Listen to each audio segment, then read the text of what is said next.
नमस्कार सारे दर्शकों, व्यूवर और सब्सक्राइबर्स का। मैं एस्ट्रोलॉजर रोहन शिंदे इस नई वीडियो में स्वागत करता हूँ। आज का हमारा वीडियो है सैगिटेरियस यानी धनु लगन के ऊपर। अगर आपका लगन सैगिटेरियस एसेंडेंट या आपका धनु लगन है तो साल 2026 आपके लिए कैसे जाने वाला है, तो इस वीडियो को अंत तक जरूर देखिए। तो देखिए, धनु लगन के सबसे पहले जो लग्नेश होते हैं वो है गुरु, जो लग्नेश भी है और चौथे घर के स्वामी भी होते हैं। तो गुरु का गोचर इस साल भर में आपके लिए नेगेटिव रिजल्ट देने वाला है। जी हाँ, भले ही गुरु आपके लग्नेश है और चौथे भाव के स्वामी है और वो अभी छठे भाव में चल रहे हैं। फिर वो मानता है वो सप्तम गुरु जो है, तो आपके लग्नेश होते हैं गुरु। गुरु जो कि पहले भाव के स्वामी है और चौथे भाव के भी स्वामी है। तो गुरु की अगर आपको दशा अंतरदशा है तो पूरा साल 2026 आपके लिए नेगेटिव जाने वाला है। जी हाँ, यहाँ पे लग्नेश गुरु आपके लिए अच्छे फल लेके नहीं आने वाले। गुरु का गोचर इस साल आपके अभी सप्तम भाव में मिथुन राशि यानी कि जेमिनाई में चल रहा है, जहाँ पे गुरु अभी वक्री है। फिर वो मार्च में वक्री से मार्गी हो जाएंगे और फिर वो जून में अपने उच्च राशि यानी कि कर्क राशि में उनका प्रवेश होगा अष्टम भाव में। और फिर वो अपने नवम भाव में जाएंगे यानी कि 1 नवंबर के आसपास 2026 में वो नवम भाव में यानी कि सिंह राशि में जाएंगे। लेकिन ये पूरा जो गोचर है सप्तम भाव में मिथुन राशि में, अष्टम भाव में अपने उच्च राशि कर्का में और फिर नवम भाव में यानी कि सिंह राशि यानी लियो लियो साइन में। तो यहाँ पे गुरु अपनी दशा अंतर दशा में आपको नेगेटिव रिजल्ट्स देने वाले हैं पूरे साल भर। तो ये आप क्या कर सकते हो, आप हर गुरुवार को एक उपवास कर सकते हो अगर आपका कोई हेल्थ इश्यू नहीं है तो। और शाम को सूर्यास्त के बाद आप खाना खा सकते हो। आप हर गुरुवार को शिवलिंग के ऊपर जलाभिषेक कर सकते हो वैदिक मंत्र के साथ। ओम देवानाच ऋषिनाच गुरु कांचन सन्निभम बुद्धिभूतम त्रिलोकेशम तम नमामि बृहस्पति बेलपत्र के साथ। और इससे जो गुरु के नेगेटिव रिजल्ट्स आपको मिलने वाले, क्योंकि वो आपके लग्नेश और चौथे भाव के भी स्वामी है, तो वो उनमें बहुत हद तक कमी आएगी।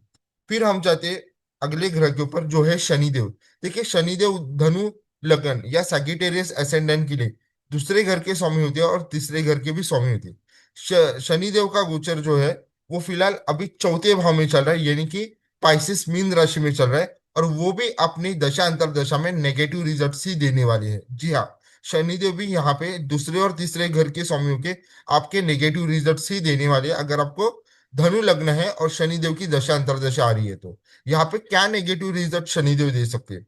शनिदेव ओवरऑल तो आपको नेगेटिव रिजल्ट देंगे, जहाँ पे वो आपकी फैमिली लाइफ में डिस्टरबेंस ला सकते हैं, प्रॉब्लम फैमिली लाइफ रिलेटेड हो सकती है। कुछ लोगों को इनकम काफी लो हो सकती है, मनी रिलेटेड प्रॉब्लम हो सकती है अगर बिजनेस हो, जॉब हो। डे टू डे अगर आपकी जो रोजमर्रा के काम है, डे टू डे वर्क है, उनमें आपको सारे कामों में डिले हो सकता है। कुछ लोग कोर्ट केसेस की चक्कर लगा सकते हैं अपने फैमिली मैटर्स या पैसे के मैटर्स के रिलेटेड। तो ये सारे नेगेटिव रिजल्ट शनिदेव दे सकते हैं अगर उनकी दशांतर दशा आ रही है, क्योंकि उनका गोचर चौथे भाव में मीन राशि में धनु लग्न या पाइसे या सैगिटेरियस एसेंडेंट के लिए शुभ नहीं है। आप हर सैटरडे को फास्ट कर उपवास कर सकते हो और शाम को सूर्यास्त के बाद आप खा सकते हो अगर आपका कोई हेल्थ इश्यू नहीं है तो। रोज आपको एक एक माला शनिदेव का मंत्र करना है, वो है ओम शन शनिचराय नमः।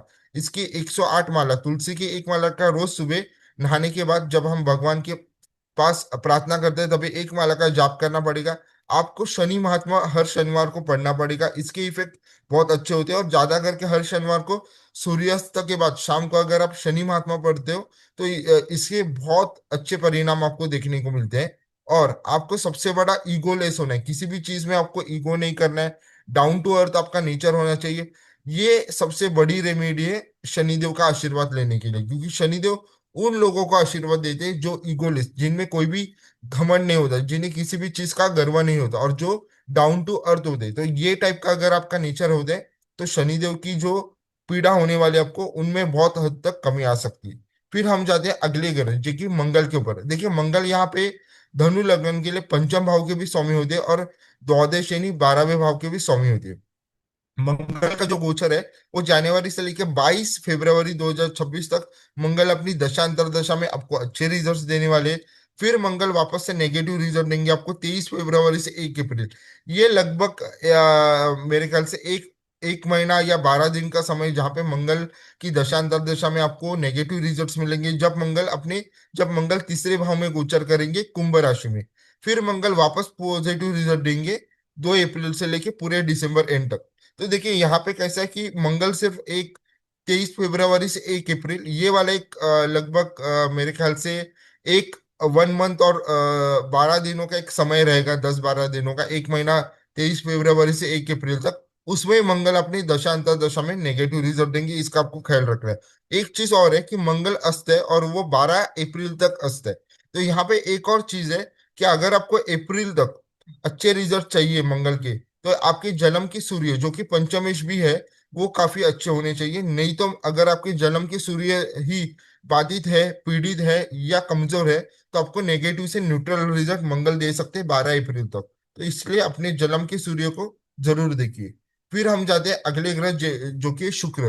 देखिए शुक्र धनु लगन के लिए छठे भाव के भी स्वामी होते हैं और 11वें भाव के भी स्वामी होते हैं। तो यहाँ पे शुक्र जो है वो 5 फरवरी तक न्यूट्रल रिजल्ट देंगे, मतलब ज्यादा कोई अच्छे रिजल्ट्स ओवरऑल नहीं देंगे। फिर शुक्र अपनी दशा अंतर्दशा में नेगेटिव रिजल्ट देंगे 6 फरवरी से लेकर 1 मार्च 2026 के बीच में। फिर शुक्र वापस से अपने पॉजिटिव रिजल्ट देना शुरू करेंगे 2 मार्च 2026 से लेकर 25 मार्च 2026 तक। फिर शुक्र वापस अपने नेगेटिव रिजल्ट देंगे 26 मार्च से लेके 13 मई 2026 तक। फिर शुक्र अपने वापस पॉजिटिव रिजल्ट देंगे 14 मई से लेके 1 सितंबर तक। और फिर शुक्र अपने नेगेटिव रिजल्ट देंगे 2 सितंबर से लेके दिसंबर के एंड तक। तो और सिर्फ शुक्र जो है वो 6 नवंबर से 21 नवंबर के बीच में वक्री रहेंगे। तो जिनकी भी कुंडली में शुक्र वक्री है उनको पॉजिटिव से एवरेज रिजल्ट मिलेंगे 6 नवंबर से 21 नवंबर। तो ओवरऑल अगर आपकी धनु लग्न है या सैजिटेरियस असेंडेंट है, तो शुक्र के आपको मिक्स रिजल्ट्स मिल रहे पूरे साल भर, एक बार पॉजिटिव एक बार नेगेटिव। जहां पे भी नेगेटिव रिजल्ट मिल रहे वहां पे छठे और 11वें घर के रिलेटेड आपको नेगेटिव रिजल्ट देखने को मिलेंगे। तो उससे थोड़ा सा आप प्लान कर सकते हैं। और जहाँ पे पॉजिटिव रिजल्ट है वहां पे आपको छठे और 11वें घर से अच्छे परिणाम देखने को मिलेंगे, अगर आपका धनु लग्न है और अगर आपकी शुक्र की दशा अंतर्दशा आ रही है तो। फिर हम जाते हैं अगले ग्रह के ऊपर जो है बुध। देखिए बुध जो है वो सप्तमेश होते हैं धनु लग्न के लिए और दशमेश भी होते हैं। बुध के गोचर द्वारा ओवरऑल पॉजिटिव रिजल्ट है आपको 10 अप्रैल 2026 तक। जनवरी के स्टार्टिंग से लेकर 10 अप्रैल तक आपको पॉजिटिव रिजल्ट। फिर बुध अपनी दशांतर दशा में नेगेटिव रिजल्ट देना शुरू करेंगे 10 अप्रैल से 29 अप्रैल तक। ये वाला लगभग एक 20 दिनों का समय है जहाँ पे बुध अपनी दशांतर दशा में नेगेटिव रिजल्ट देंगे। फिर बुध वापस से अपने पॉजिटिव रिजल्ट देना शुरू करेंगे 30 अप्रैल से 14 मई तक। वापस एक 15 दिनों का समय आ रहा है जहाँ पे बुध अपने अच्छे परिणाम दे रहे। फिर बुध वापस से नेगेटिव रिजल्ट देना शुरू करेंगे 15 मई से 21 अगस्त तक। तो लगभग ये एक तीन तीन महीने के लगभग का ये समय है जहाँ पे बुध अपनी दशांतर दशा में नेगेटिव रिजल्ट देंगे। फिर फिर वापस से बुध अपने पॉजिटिव रिजल्ट देना शुरू करेंगे 22 अगस्त से लेके 25 सितंबर, लगभग एक महीने का ये समय। और फिर बुध वापस अपने नेगेटिव रिजल्ट देंगे ओवरऑल 26 सितंबर से लेके 21 दिसंबर 2026 तक। तो यहाँ पे भी बुध की दशांतर दशा रही है और आपकी सप्तमेश और दशमेश भी है। तो जहां जहाँ पे भी नेगेटिव रिजल्ट आ रहे हैं, तो आपको सप्तम और दशम भाव से रिलेटेड नेगेटिव। सप्तम भाव जो होता है वो शादीशुदा जिंदगी का, पार्टनरशिप का होता है, हमारे लाइफ पार्टनर का भी होता है। उसी के बाद दशम भाव आपके करियर का भी होता है। तो जहां पे भी ये नेगेटिव रिजल्ट्स आ रहे हैं वहां पे हम इन चीजों का ध्यान जरूर रखिए। और फिर हम जाते हैं अगले ग्रह के ऊपर जो है चंद्र। देखिए चंद्र वैसे तो अष्टमेश होते हैं और अष्टमेश होके चंद्र अपने दशा अंतर्दशा में धनु लग्न के लिए नेगेटिव रिजल्ट ही देखे, क्योंकि उन्हें मैलेफिक यानी एक मारक ग्रह बोला जाता है धनु लग्न के लिए। तो चंद्र अपनी दशा अंतर्दशा अगर आपको धनु लग्न है, सैगिटेरियस असेंडेंट है और उसमें अगर आपकी चंद्र की दशा अंतर्दशा चल रही है, तो आपको ज्यादा करके नेगेटिव रिजल्ट ही मिल सकते हैं।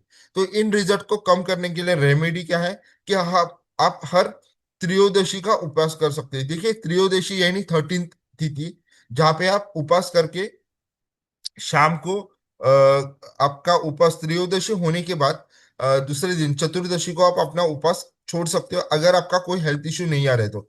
फिर अगर आप नॉन वेजिटेरियन है तो मंडे को, किसी भी मंडे को नॉन वेज मत खाइए, उससे और ज्यादा बुरे परिणाम आपको मिलेंगे। हर दिन आप एक माला ओम नमः शिवाय इस इसकी एक माला का जाप जरूर कीजिए। इससे बहुत ज्यादा आपको रिलीफ मिलेगी। ओम नमः शिवाय इस पंचाक्षर मंत्र का एक माला की जाप जरूर कीजिए। हर सोमवार को अगर आपके घर में कोई शिवलिंग है या पास में कोई शिव मंदिर है, तो वहां पे शिवलिंग के ऊपर आपको जलाभिषेक करना है बेलपत्र के साथ। आप शिव पंचाक्षर स्तोत्र भी पढ़ सकते हैं, ये आपको नेट के ऊपर मिल जाएगा, जो कि आद्य गुरु शंकराचार्य जी ने रचा हुआ है, शिव पंचाक्षर स्तोत्र। ये पंचाक्षर स्तोत्र का पाठ करने से ये पंचाक्षर स्तोत्र का पाठ करने से चंद्र के जो बुरे परिणाम है उनमें बहुत हद तक कमी आएगी। और फिर आप दूध या दूध जन्य पदार्थों का दान कर सकते हैं मंडे के दिन और पूर्णिमा के दिन। जो नीडी यानी कि जो गरीब लोग हैं या जिनके जो जरूरतमंद लोग हैं, उनमें आप दूध या दूध रिलेटेड पदार्थों का दान कर सकते हैं। तो ये रेमेडी रहेगी अगर आपकी चंद्र की दशा अंतरदशा आ रही है तो धनु लग्न के लिए, क्योंकि वो एक मारक ग्रह होते हैं अष्टम में शो के। तो उनकी दशा अंतरदशा में ज्यादा करके उन जातकों को नेगेटिव रिजल्ट्स ही मिलेंगे। फिर हम जाते हैं सूर्य के ऊपर। देखिए सूर्य जो है वो नवम भाव के स्वामी होते हैं। तो सूर्य अपने गोचर से ओवरऑल आपको पॉजिटिव रिजल्ट देंगे 14 जनवरी से लेके 12 फरवरी के बीच में। फिर सूर्य वापस नेगेटिव रिजल्ट देंगे 13 फरवरी से लेके 14 मार्च के बीच में, जहां पे वो राहु के साथ उनकी युति रहेगी। और कुंभ कुंभ में फिर सूर्य वापस से पॉजिटिव रिजल्ट देना चालू करेंगे एक बड़े समय के लिए। 15 मार्च से लेके 16 अक्टूबर तक का समय एक बड़ा समय, जहाँ पे सूर्य की दशा अंतरदशा में और धनु लग्न है, तो आपको ओवरऑल पॉजिटिव रिजल्ट्स ही मिलेंगे। फिर सूर्य वापस से एक महीने के लिए नेगेटिव रिजल्ट देंगे 17 अक्टूबर से लेकर 16 नवंबर 2026 तक। फिर सूर्य वापस से अपने पॉजिटिव रिजल्ट देना शुरू करेंगे 16 नवंबर से लेकर दिसंबर एंड तक। तो देखिए सिर्फ फरवरी टू मार्च, 13 फरवरी से 14 मार्च, ये वाले समय में सूर्य की दशा अंतरदशा में नेगेटिव रिजल्ट्स है, जहाँ पे वो कुंभ राशि में जाएंगे और जहाँ पे उनका राहु के साथ उनकी युति होंगी, तो वो एक नेगेटिव है। और फिर वो एक अक्टूबर में, यानी कि जब वो अपनी जल तत्व राशि में जाएंगे 12वें भाव में जाएंगे, यानी कि गुरु जो है वो सूर्य जो है वो वृश्चिक राशि में उनका परिवर्तन होगा 17 अक्टूबर से लेके 15 नवंबर। तो वहां पे वो अपने दशांतर दशा में धनु जातकों के लिए नेगेटिव रिजल्ट दे सकते हैं। तो ये सूर्य का साल भर का गोचर था। अगर आपको उसकी दशांतर दशा आ रही है, तो अभी हम जाते हैं राहु और केतु के ऊपर, जो कि धनु लग्न के लिए राहु का और केतु, राहु का गोचर तीसरे भाव में यानी कि कुंभ में चल रहा है, और केतु का गोचर नवम भाव में यानी सिंह राशि में चल रहा है। धनु अगर आपका लग्न है या सगिटेरियस असेंडेंट है, और ये रहेगा लगभग 5 दिसंबर 2026 तक। उसके बाद वो अपना राशि परिवर्तन कर रहे हैं, मतलब पूरे साल भर तक तो लगभग हम कह सकते हैं कि राहु जो है वो कुंभ में रहेंगे तीसरे भाव में, और केतु जो है वो नवम भाव में सिंह राशि में रहेंगे। यहाँ पे अगर आपको धनु लग्नों के राहु या केतु की दशा अंतरदशा है, तो आपको ज्यादा करके पॉजिटिव से एवरेज रिजल्ट्स मिलेंगे। अगर आपका धनु लग्न है, या आपको नेगेटिव रिजल्ट्स कब मिलेंगे अगर आपके जन्म पत्रिका में राहु या केतु की गुरु के साथ पहले भाव में युति है, चौथे भाव में है, या सप्तम भाव में, तो आपको ज्यादा करके नेगेटिव रिजल्ट्स मिलेंगे। जी हाँ, मैं फिर से रिपीट कर रहा हूं। अगर आपकी जन्म पत्रिका में धनु लग्न होके राहु या केतु की लग्नेश गुरु के साथ पहले भाव में युति है, चौथे भाव में युति है, या सप्तम भाव में युति है, तो आपको ज्यादा करके राहु केतु के पॉजिटिव नहीं बल्कि नेगेटिव रिजल्ट्स मिल सकते हैं। इसके लिए वो जातक जिनके लिए ये उनकी कुंडली में इस तरह का कंडीशन आ रही है, तो वो क्या कर सकते हैं, वो श्री विष्णु सहस्त्र नाम डेली पढ़ सकते हैं। इससे बहुत अच्छे परिणाम मिल सकते हैं। या डेली एक माला तुलसी की एक माला का ओम नमो भगवती वासुदेवाय नमः इस मंत्र का जाप कर सकते हैं। श्रीमद् भगवत गीता पढ़ सकते हैं, जिससे आपको मेंटल पीस और एक पीसफुल लाइफ जाएगा। और जो भी प्रॉब्लम्स राहु और केतु के हो रहे, अगर वो आपके लग्नेश के साथ युति करके बैठे पहले चौथे या सप्तम भाव में धनु लग्न में, तो फिर उसके परिणामों में जो खराब परिणाम है उनमें बहुत हद तक कमी आएगी। तो ये था हमारा धनु लग्न का साल भर का ग्रह गोचर दशा अंतरदशा के साथ। ये आपको कैसा लगा इसके आप कमेंट कीजिए, लाइक कीजिए, शेयर कीजिए। धन्यवाद।